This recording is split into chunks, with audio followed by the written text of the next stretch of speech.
Video തുടങ്ങുന്നതിന് മുമ്പ് ഒരു കാര്യം പറയാനുണ്ട്. നിങ്ങളുടെ ലൈക്ക് എന്ന് പറയുന്നത് വളരെയധികം ഇമ്പോർട്ടൻ്റ് ആണ്. നമ്മുടെ ടാർഗറ്റ് എന്ന് പറയുന്നത് 100 ലൈക്കാണ്. സോ ആ ഒരു 100 ലൈക്കിലേക്ക് തീർച്ചയായിട്ടും ഒന്ന് എത്തിക്കാനായിട്ട് ശ്രമിക്കുക. ഗൈസ്, നമ്മൾ എവിടെ നോക്കിയാലും ഇപ്പോൾ സ്വാപ്പ് ഡീലിൻ്റെ കാര്യങ്ങളാണ്. അതായത് പ്രീതം കോട്ടൽ മോഹൻ ബഗാൻ സൂപ്പർ ജയൻസിലേക്ക് വീണ്ടും പോകും, സഹൽ അബ്ദുൾ സമദ് ഇങ്ങോട്ട് വരും, അല്ലെങ്കിൽ ദീപക് താങ്കരി ഇങ്ങോട്ട് വരും, ലിസ്റ്റൻ കൊളാക്കി ഇങ്ങോട്ട് വരും, ആശിഷ് റായ് ഇങ്ങോട്ട് വരും. അങ്ങനെയുള്ള കുറേയധികം റൂമറുകൾ ഇപ്പോൾ പറഞ്ഞു കേൾക്കുന്നുണ്ട്.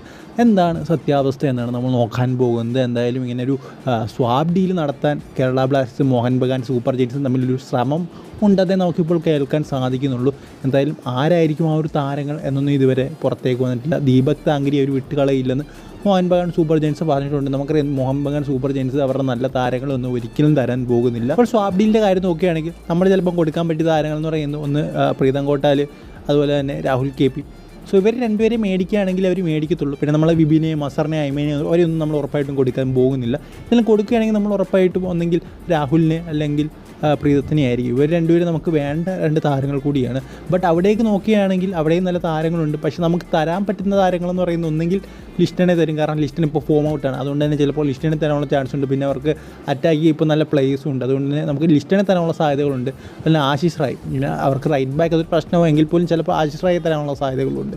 സോ അങ്ങനെയൊക്കെ നമുക്ക് എന്താ പറയുക, ഒരു സ്വാപ്പ് ഡീൽ നടക്കുകയാണെങ്കിൽ നമുക്ക് ഇങ്ങോട്ട് തരാൻ പറ്റിയ താരങ്ങളും അങ്ങോട്ട് പോകാൻ പറ്റിയ താരങ്ങളും ഇവരൊക്കെ ഉള്ളൂ. സോ ഈ ഒരു സ്വാപ്പ് ഡീൽ 100% കൺഫേം ആയിട്ടുള്ള കാര്യങ്ങളൊന്നും അല്ല. എന്തായാലും രണ്ട് പാർട്ടീസ് ഒരു ടേംസ് ആൻഡ് കണ്ടീഷൻ എത്തണം, എന്നാൽ മാത്രമേ ഈ ഒരു സ്വാപ്പ് ഡീൽ നടക്കുകയുള്ളൂ. എന്തായാലും ഇതുവരെ ഒരു ടേംസ് ആൻഡ് കണ്ടീഷൻസ് എത്തിയിട്ടില്ലെന്നാണ് നമുക്കറിയാൻ സാധിക്കുന്നത്. ഇന്ന് കേരള ബ്ലാസ്റ്റേഴ്സ് ആരാധകർക്ക് ഒരു സ്പെഷ്യൽ ഡേ ആണ്. അവരുടെ ഏറ്റവും ഫേവറേറ്റ് താരമായ അഡ്രിയാനോണ കേരള ബ്ലാസ്റ്റേഴ്സ് വന്നിട്ട് 3 വർഷം തിരികെയാണ്. അത് 4ാമത്തെ വർഷത്തേക്ക് അദ്ദേഹം ഇനി പോവുകയാണ്. എടുത്ത് പറയേണ്ട ഒരു കാര്യം എന്ന് പറയുന്നത്, ഒരു വിദേശ താരത്തെ സംബന്ധിച്ചിടത്തോളം കേരള ബ്ലാസ്റ്റേഴ്സ് 3 വർഷം നിൽക്കുക എന്ന് പറയുന്നത് ഭയങ്കര പ്രയാസപ്പെട്ടൊരു പരിപാടി തന്നെയാണ്. So happy 3rd anniversary for അഡ്രിയാനോണ എന്ന് തന്നെ പറയണം.